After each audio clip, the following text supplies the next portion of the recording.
Hello everyone! I'm Alianza, your health informer. Welcome back to my YouTube channel. On this channel guys, we're talking more about health tips and health benefits. Gusto ko lang ipamahagi sa inyo ang kunti kong kaalaman about sa health natin. At kung bago kayo dito sa channel ko, huwag niyong kalimutan na mag-subscribe at pindutin ang notification bell para updated kayo lagi kung mayroon akong bagong upload na video. Today's video, we will discuss about why you're always going bathroom frequently para umihi. Let's go na guys! Umpisahan na natin ang topic natin, frequent urination or laging umiihi.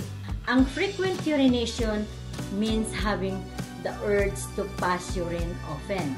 Laging umiihi. Bakit nga ba? Ano nga ba ang dahilan? Tara, pag-usapan natin. Peeing frequently may be the result of too much drinking of fluid. But sometimes, maraming indikasyon kung bakit lagi kang umiihi. Lalo na sa bladder mo o baka may urinary tract infection ka or urethritis. Ang pag-ihi is how the body removes the waste fluids. Ang ihi natin ay naglalaman ng water, uric acid, urea, and toxins stays in the bladder until fullness. Kaya tayo umiihi para ma-expel natin ang mga waste urine natin. Lalo pag umiinom ka ng alak, ihi ka ng ihi. Most people urinate 6 to 7 times for 24 hours. Depends how they consume water every day. There is so many explanation why people having frequent urination. Because frequent urination indicates a serious condition. Maagang pag-agap sa problema at magamot ng maaga, preventing the possible complication. Prevention better than cure. Ang causes guys kung bakit lagi kang umihi. Lifestyle causes include drinking a lot of fluids, especially containing caffeine and alcohol. At kung sa gabi nadidisturbo ka sa palagi mong pag-ihi, ang medical term niyan ay nocturia.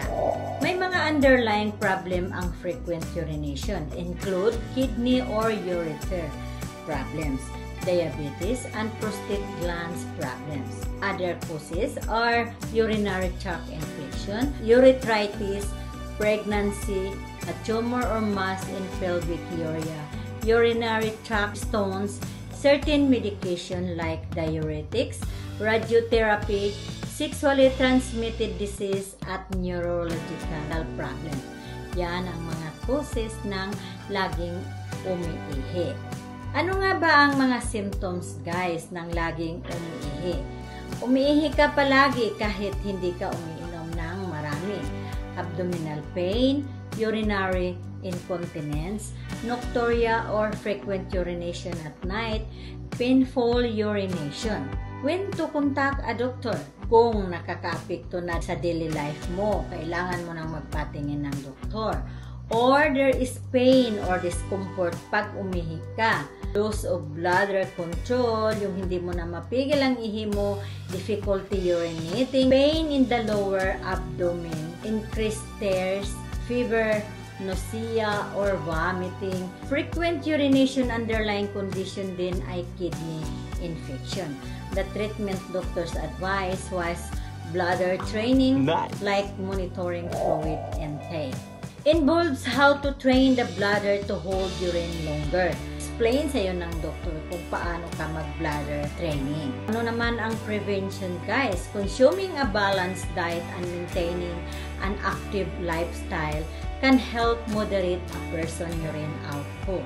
Limit alcohol and caffeine intake and remove foods that irritate the bladder, such as chocolate, spicy foods, and artificial sweetness. Mga coffee, yan ang nagpapaihi sa atin, mga alcohol.